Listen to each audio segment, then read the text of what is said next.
guy who wanted to be more than a rapper, more than a businessman. He wanted to be everything in the industry.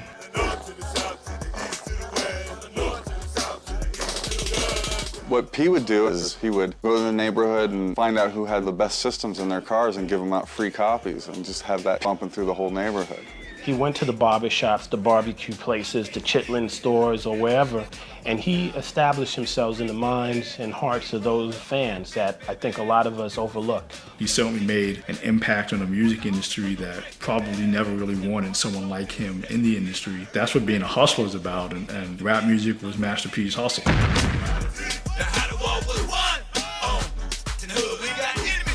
What has made P successful is his tenacity, his willingness to go against the grain, his grassroots effort, structure, strategy, just knowing that by any means necessary, this is gonna happen.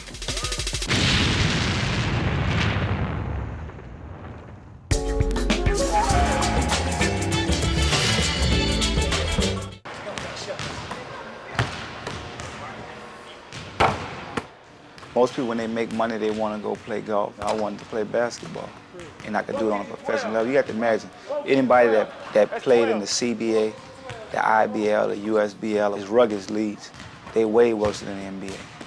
It's real. Real workout. Ain't no rapper could do this. Percy Miller, better known as Master P, buries it like a deep dark secret, and the crowd yells, "Hootie hoo!" I never see him happier than when he's on the basketball court. When he's playing, he's lost in that. And I think, you know, a guy like him who has so much going through his head, a diversion like that, when he's working out that hard, is something that makes him happy.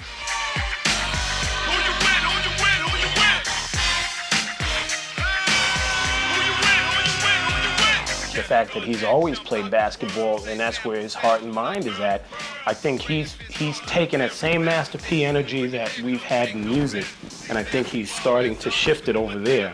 And the fact that he hasn't made the NBA yet, I think is only because he's doing so many other things. You serious about this playing in the league? You tell me for yourself what you think.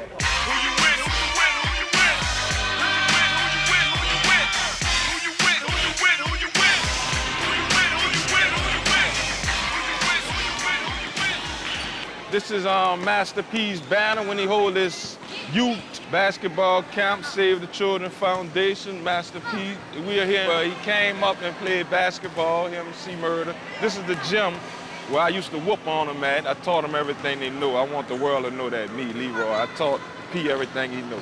And this is his camp, and this is all the kids from the community here. And we're in Rosenwald Gym. I think basketball saved my life in the ghetto because a lot of kids that wasn't good at something, I mean, either they got in a bunch of trouble or they got caught up. So, you know, all the bad people, when they seen me, they knew I was gonna be a star. They always say, man, go inside, there's gonna be trouble out here. You don't need to be around here, you know, and I think that's what really saved me, you know, and turned me into the person, you know, who I am. I think I fell in love with basketball at probably about 10 years old. Basketball has just been a trend in my family. My aunties knew how to play basketball. My grandmother, all my brothers, my uncles. I mean, you had to play basketball in my house. That was a big thing. We had all the superstars, all the high school superstars, you know, so people knew our family as basketball. Basketball took me to all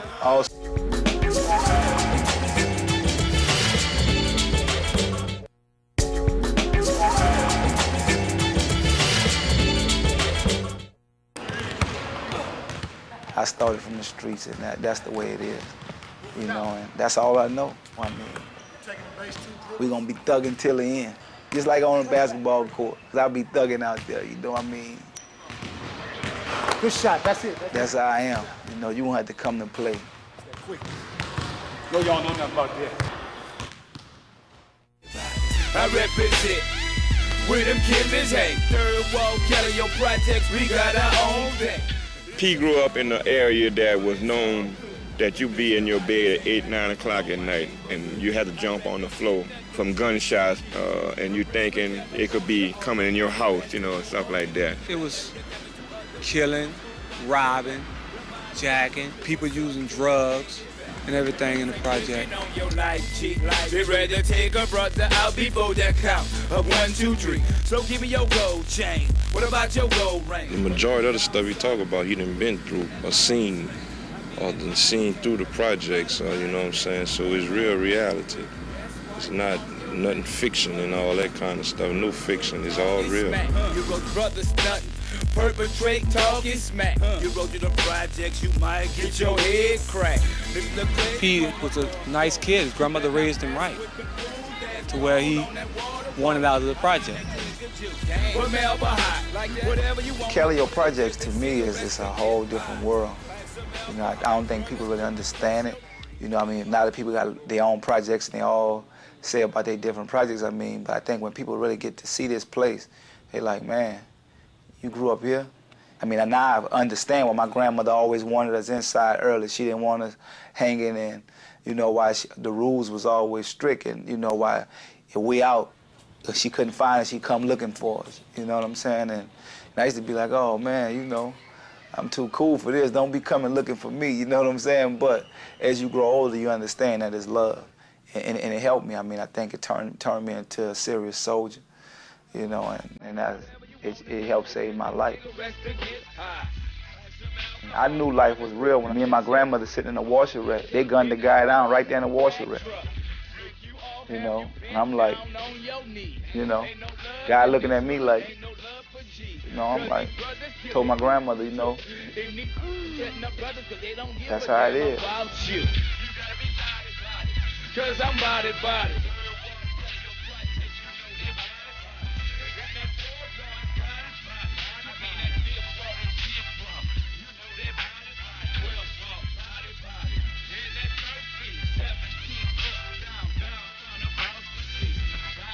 Cross the river. My grandparents was always strict. You know, my grandfather was in World War II. He was a military person. That's where I get the tank from in No Limit. The whole soldier going to war thing. I mean, I always looked up to my grandfather. You did something wrong, you had to kneel on the rice. You stole something out the store or took something out the house that didn't belong to you, put your hands over the fire. You didn't burn them, but you know, it just had strict rules back then. And my grandmother was just as rough as him.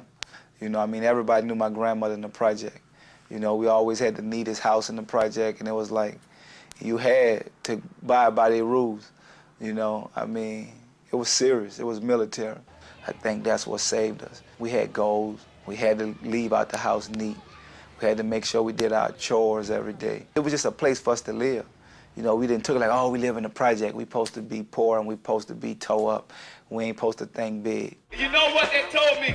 They said, P, you went to Booker T, you ain't gonna be nothing. You grew up in the Callio Projects, you ain't gonna be nothing. You know what I'm saying? But you know what I told them?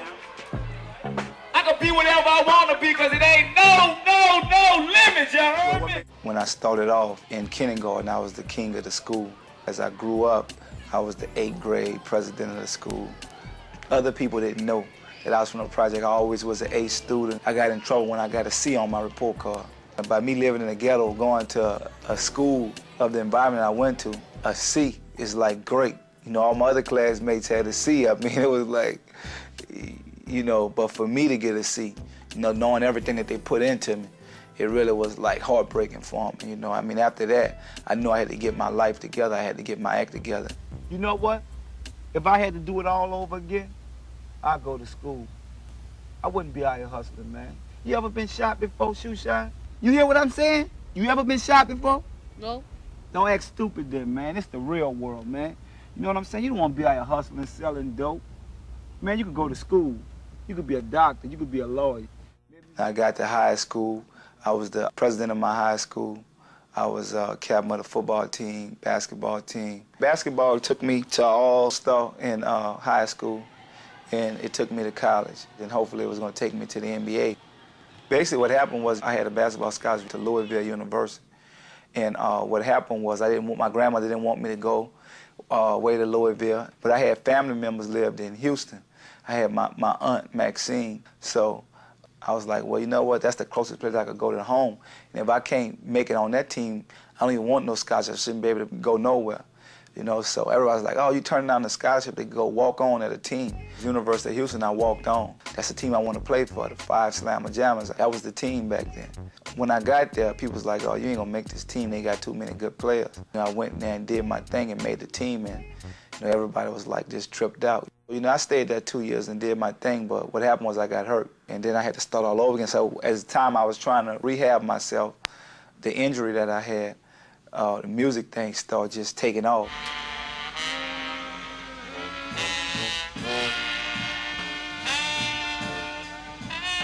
My grandfather had passed, and it was like a big tragedy for my family because my grandfather was the strength, you know, for the whole house. My grandmother was getting an insurance settlement, and she gave me $10,000 out the settlement, and I was like, I gotta do something.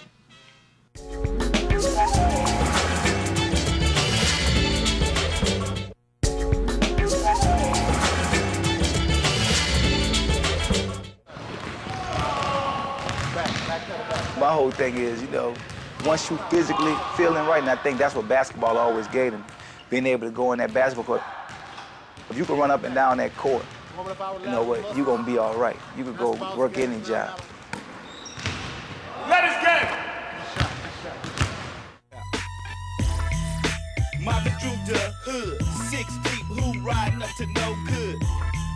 He outworks people, he outsmarts people, and he's a hustler, and that's what you get from the streets. You try to beat somebody every angle, every way. You try to win. And, you know, if you're someone like P, who used to play the game for the highest stakes imaginable, you know, this is nothing. P been a hustler, man. He been about getting money, about his business, doing things, hustler, man. He been about getting money, about his business, doing things. When I was in high school, he was in high school, and if P could buy like some pencils for 2 cents, sell them for 8 cents, man, he'll do it, you know, he was about it. The Too Shorts and the Hammers and people like that, they really started pioneering just doing your own thing. And P was a part of that class of people that were like, I'm gonna take my hustling abilities and apply it to this music industry.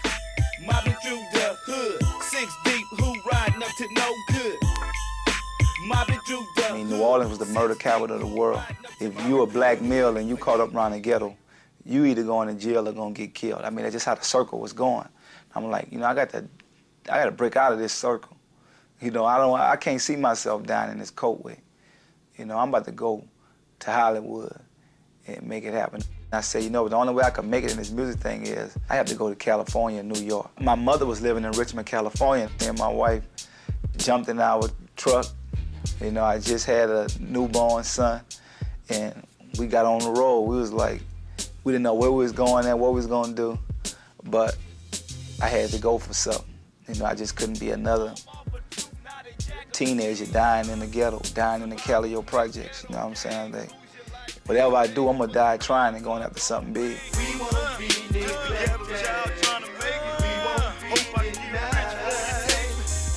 You know, I'm thinking, you know, I'm gonna get to Richmond, I'm gonna live in this big old house and, you know, mom's straight, you know what I'm saying? I moved from the projects in New Orleans to another ghetto in Richmond, California. I'm like, I'm still in the hood.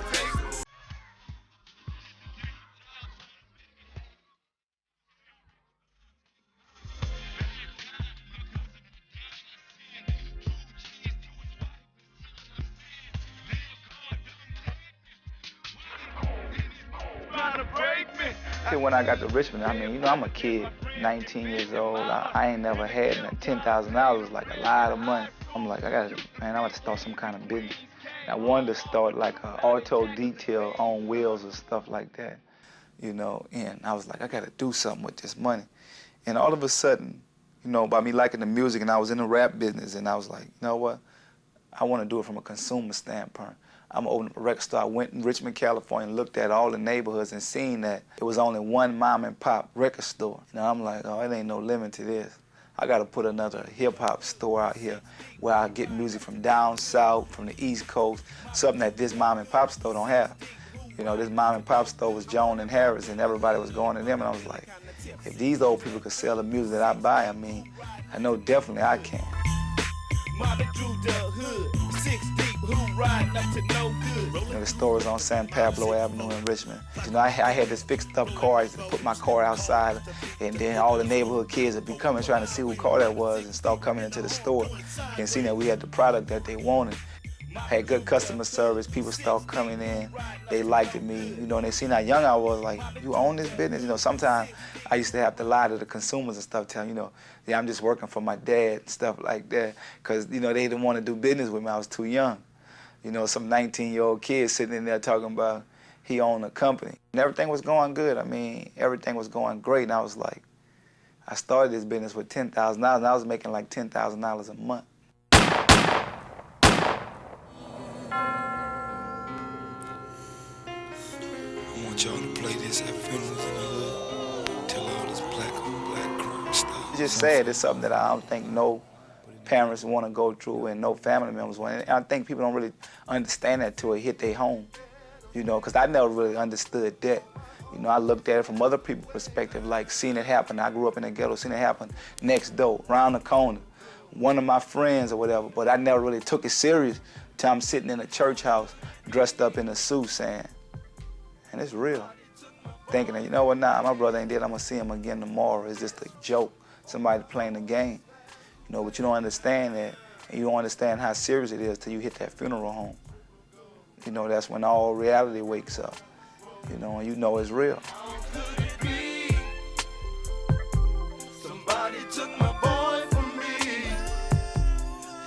Me and him grew up in the projects together. We both had the same bunk beds, and we did a lot of crazy stuff together. I remember back in the days with 4th of July, we used to pop firecrackers. And my grandfather would be like, you know what, y'all better not pop them firecrackers. Y'all better go y'all butt to bed. So we made us a bomb, We opened up all the firecrackers, put them together. It made this one big old bomb. So I'm like, I'm about to stand back on the side because this thing gonna blow up.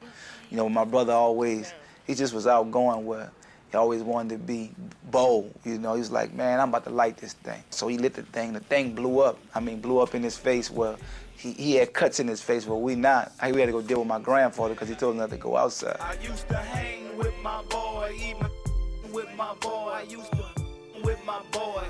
Man, I miss my boy. We started like youngsters in the park, throwing. And it was just another terrible tragedy for me and my family where we had to lose something that we really loved. We're a team. We're supposed to live together. We're supposed to all die together. I always put him in my music, and I always try to make him be there because he should have been there with us. Every time I get on my knees, I pray for you.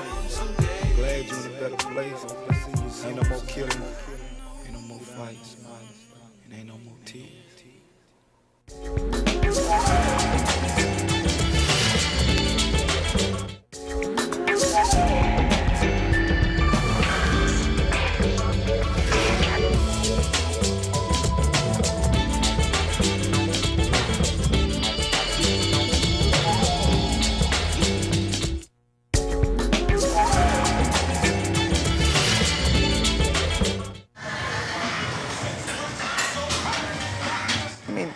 People are thinking like, what? How you do all this training? Every day, an hour or two a day. Keep it going. You got to. You got to imagine if you want to be a superstar, you got to look and feel like a superstar. After all this, you still got a platinum record out there, ghetto posted out in the Liberty Mill. I'm deep up in the game, I can't sleep at night. And mama pray because she What P would do is he would go to the neighborhood and find out who had the best systems in their cars and give them out free copies and just have that, bumping through the whole neighborhood. And he had stuff in his trunk, and he'd go to clubs and parties and stuff and sell out of the trunk of his car. He'd take that money and go manufacture more. Take that, flip it, go manufacture more. When I think of P, I think of a determined individual, very resourceful. He can get the job done. If he sets his mind on one thing, and he usually sets it on 8 or 9 different things at the same time, but if he sets his mind on one thing, he's gonna get it done, guaranteed. And Master P really started to come into his own with The Ghetto's Trying to Kill Me, his first solo album. That album was just raw gangster rap as opposed to the artsy hip-hop style gangster rap like NWA, which was, it's hip-hop, but he was just raw gangster rap, uncut. Didn't matter if some of the words rhymed, just, straight gangster rap, and you could tell it was more real than anything you'd heard before. You know the ghetto's trying to kill me. The ghetto's trying to kill me. My music was so real that, I mean, people from every ghetto felt like the ghetto was trying to kill them. They had to have this. The cover was so different, but it was real. It was sex, it was violent, it was the whole nine. It was what our peers was going through at the time. The words was just so blunt, and it was like, man, this almost feel like a movie, like you there. You know, and so if you've been through any of this type of stuff, I mean, you understood it. And that's why I made my music. I didn't make my music for the people that didn't understand. Corporate America at that time couldn't understand me. I was way out there, you know, way out there. And I was just making music for me and my people. I mean, music was fun to me. I always watch all the big acts that they had, like Run DMC, Houdini. I looked at all those guys and was like, man, they got it going on. And just being able to go on the road, I mean, I would have carried those guys' bags and stuff. I remember promoters calling like, yeah, well, we'll take him, but we don't need. I'm like, oh, man, I come for free. I went to look for record deals. I was like, how much it costs to press up an album? And I found out, I said, well, I could do that on my own. You know, and when I learned how to do that, I mean, I learned the business from the ground up. What I did was I hit all the stores up, all the mom and pop stores like I had. So I knew what their system was. So which an average rapper wouldn't know that. You know, I go in mom and pop store, say, you know what, I don't want no money. Take 50 of these tapes on consignment. I'm gonna sell it to you cheaper than whatever you sell in the other rap tape that you have in there that's hot. I knew the mom and pops, they needed the money to give them a boost, you know, to buy other product, because I've been in that situation. Soon after I put the record out, you know, I had to go promote my record in other places if I wanted to sell in other places. The first place I went was home. After I left Richmond, I went to New Orleans and said, you know what, I'm going to go blow this record up in New Orleans. If I could blow it up in New Orleans, then I'm going to take it from city to city. And I'm going to sell out the trunk of my car, go to the stores. I knew the system. I just did that in every city. Started from New Orleans, Texas, Chicago, just LA, went to the swap meets, New York. And I went in places that people would never go. You know, I mean, I'm from the streets. I went to Seattle, they had gangbangers, the Bloods and the Crips, and I was like, yo, you know, it was like, man, you either crazy or what? They got guns and everything, I got a tape. You know, here, man, hold up, I want to sell you this tape. He said, man, you know what, I'm going to buy this tape, but you got to be crazy to come back here. You know, but that's what set it off. You know, I ain't had nothing to lose. I think I believed in myself, and I knew they had a lot of great artists out there. They had Tupac, they had Spice One, they had the E40s, the Too Shorts. A lot of the East Coast acts that was just huge. Big Daddy Kane, I could go on and on and on. But I figured to myself that it was just another piece of the puzzle missing, and that's that country boy, southern, worldwide artist, which was me. Gold tee, country accent, and I'm gonna get the whole world to say they bout it. We ride it. I used to go on the road with Tupac.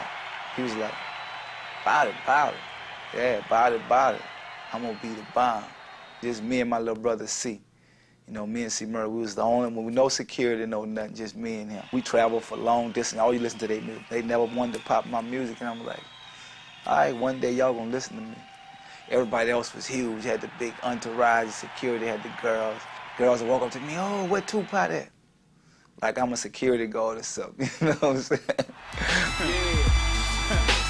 I could never turn my back. I was the opening act. I used to come out on the stage. I jump on the stage, bout it. People looking like, what's wrong with him? Is he crazy or what? But I had always had one or two guys out in the audience just jamming with me. I'm like, oh, I got him. It might just be one or two of them, but I got somebody. As it went on, the crowd started getting bigger and bigger. They started catching on, and I said, you know what? Before the end of the year rolled around, I had the whole world saying they bout it. You gotta be bout it, cause I'm bout it. Third wall, telling your projects, you know they bout it. In that fourth wall, it's bout it. Bout it is a part of destruction in New Orleans that every kid probably faces. And have to realize, you know what, I don't want to go up that dead end. Bout it is reality. It's definitely reality. Who reality? I won't say, but it's definitely reality. Yeah, bout it. Is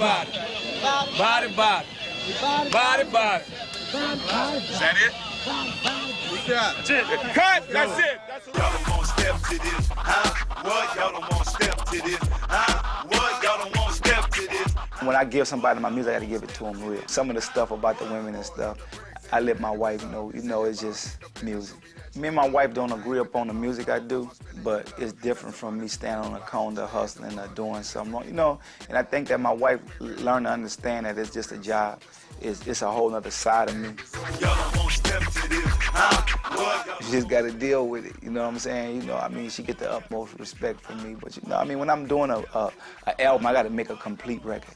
I have a consumer, and I know what my consumer want, and I make sure they get 100% of what they buying from me, which is reality.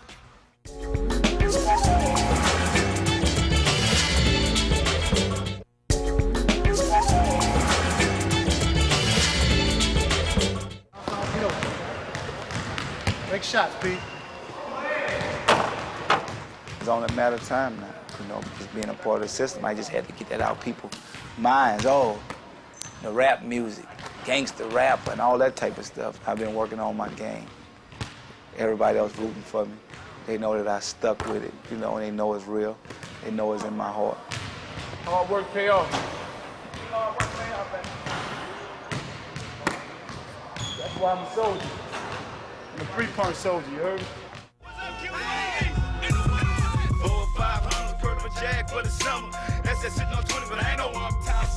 We talk about Master P as a runaway slave, Nat Turner type, because he's gone into a music industry that historically has sought to keep people from, getting their just due financially in terms of authorship. And Master P is someone who certainly has built his career around getting what's owed to him in a way that very few recording artists do. Every artist tries to sell you on their idea of how big they're going to be, but his was much more believable because you could see the determination in his eyes. Like they said, the eyes are the window to the soul.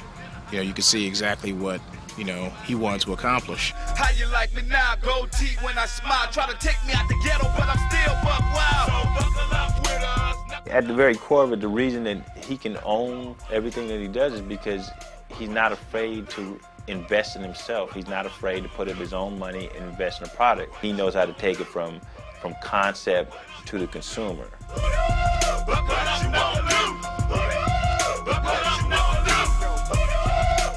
I had found a system. I was there. It wasn't major, but it was a system. It was a system that could get it out there. I had sold 500,000 copies on the underground scene independently before I even went to any major label. I knew what the consumers wanted. The consumers wanted more for their money. That's why I always give them more songs than an average company. You get to one of those big labels, they might only give you like 12 or 14 songs. I was giving them 19, 21 songs. So, that was just from a consumer standpoint, and I understood what the consumers wanted. So, I think that was a great thing, building a whole marketing strategy for No Limit Records.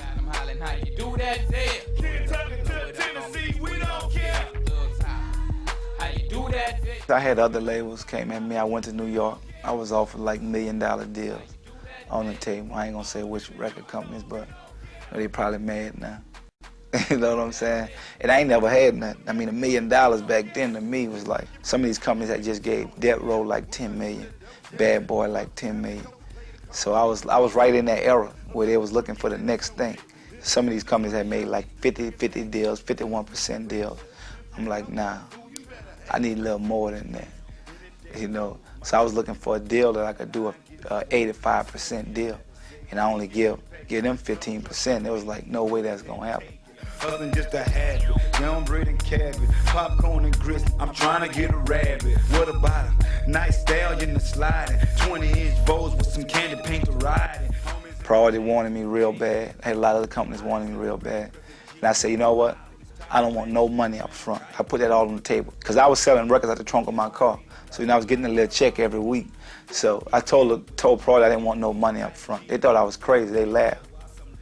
Because they just gave Ice Cube and them probably like $1 million or $2 million. I told them I didn't want no money. But I want 85%, and I give y'all 15%. And I got 200 G's for a promotion budget. They thought it was a joke.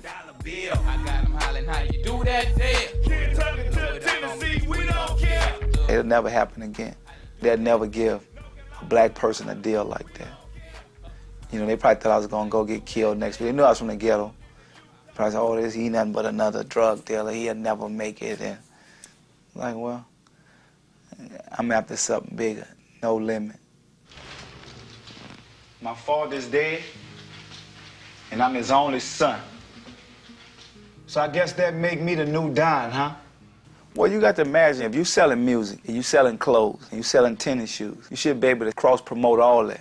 Even with artists, you know, you shouldn't have to spend all that type of money to say, you know what, I got to get the consumer to understand I got a product out there. If I got a hot CD, I'm going to be able to have a hot movie, because I'm going to make sure that movie is promoted inside that CD.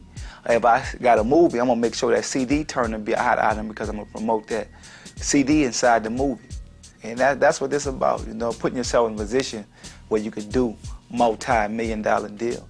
And my whole thing was to take this music thing and be able to venture off into a billion-dollar industry. I got tired of people looking at me as Master P, the gangster rapper.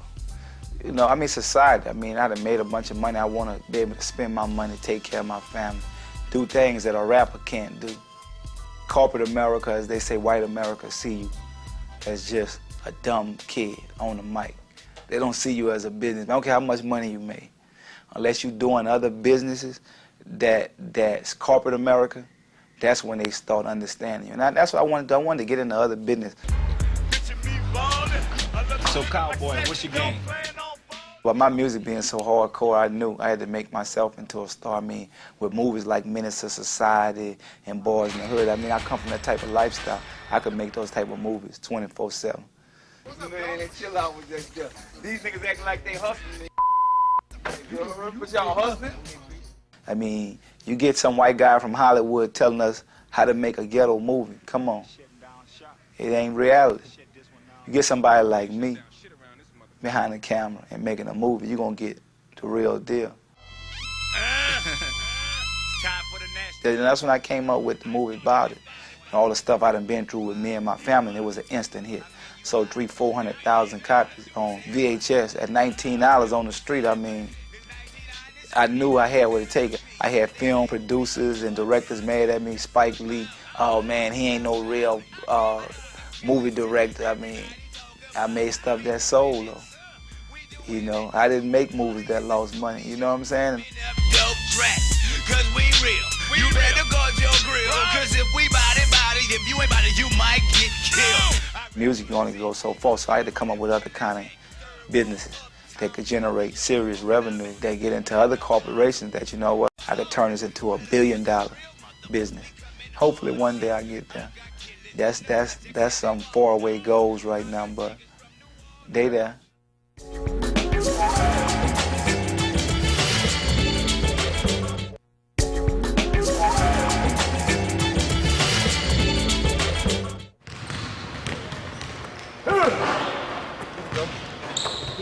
Played in like 5 games when I was with Charlotte. I played in 10 games with Toronto. So that first night is over now. When I come in, it's all about business. I got something to prove to the world that I should have been here. Y'all seen that first on BET. Now the world gonna see it. You in the ghetto, you ain't got no hustling skills. Get down and give me 10, private. I don't know what you've been told. I don't know what you've been told. No, let me see this kind of rock and roll. No, let me see this kind of rock and roll. The Master P has always been fiercely independent. And he'll be the first one to argue that why would I be an artist on a label and get 15% when I can own my label? That mentality, that way of thinking of do for self and being independent and getting my little neck of the woods in the national spotlight, he did his thing. He excelled at that. He earned his place in hip-hop history. He did it on his own terms. He didn't have to do it via radio. He didn't have to do it via print. He didn't have to do it via video. He went to the barber shops, the barbecue places, the chitlin stores, or wherever, and he established himself in the minds and hearts of those fans that I think a lot of us overlook. He certainly made an impact on the music industry that probably never really wanted someone like him in the industry, but because he's such an outsider, he's able to see the flaws in the system and exploit them to his own ends. And that's what being a hustler is about, and rap music was Master P's hustle.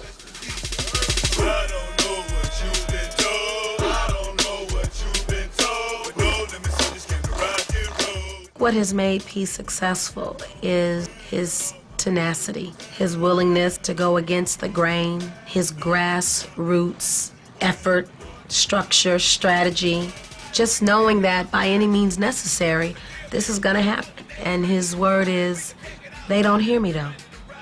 And that's what he said. They don't hear me though, but they will. And they always do.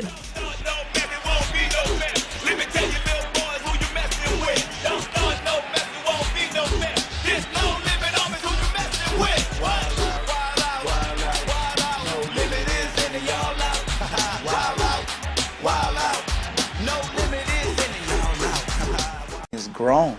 A couple of years ago, I had nothing but a street audience, all thugs. Now I got white America. They buy more records than our people. I went to a concert in Denver, which I was scared of. It was the Ku Klux Klan convention or something. I thought they was gonna hang me when I got out there. It was all white folks, 20,000 of them. And I got out there, I was like, man, come on, somebody set me up. I'm not about to do this show. So I was like, well, I'm gonna test it. I'm gonna put on one song and see what happens. Oh, I threw on one song. They all jumped up. I said, oh, Lord, it's on. It's on.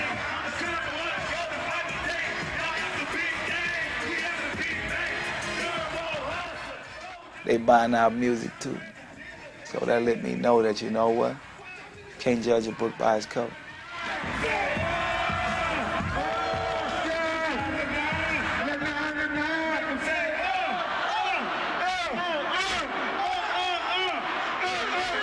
You gotta be able to keep up with the times. That's the only way you're gonna be able to make money. I know my music didn't change.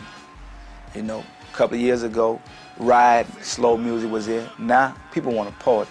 If you ain't giving them something they could jump up to, and I think that's what's so good about me and No Limit. I hypes up the crowd. I'm gonna make them say, I'm gonna make them say hooty hoo. You know, this year, I'm gonna have them singing my soldier anthem. I don't know what you've been told. No Limit soldiers came to rock and roll. Where all my woadies at? From the north to the south, to the east to the west.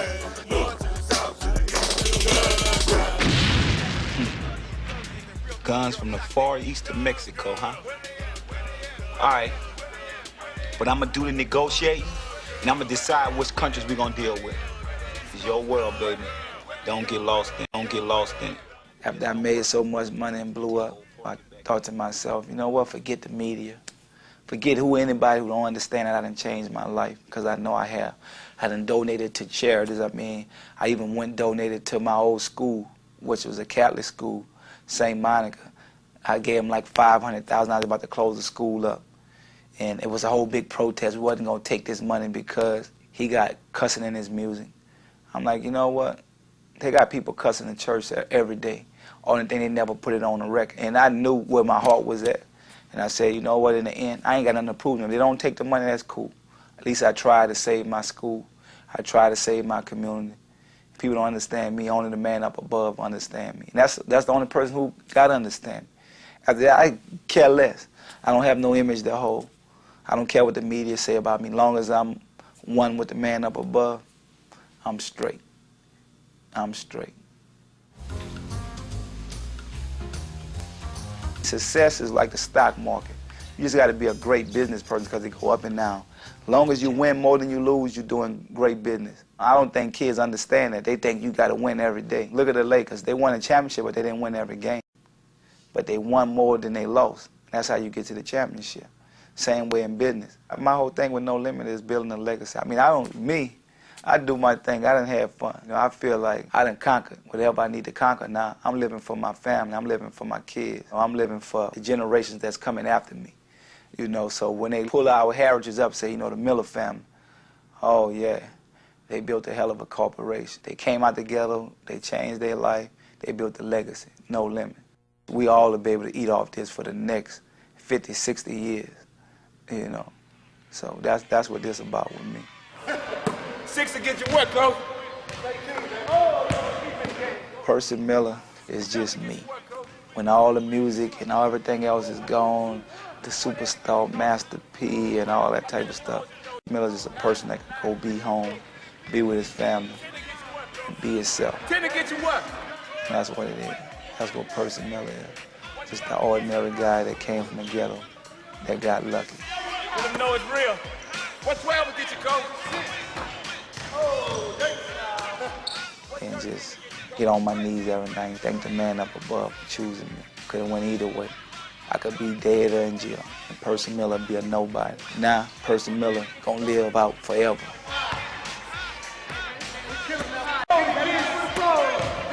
What 20 get you, coach? That's it. Running the show, BET, no more.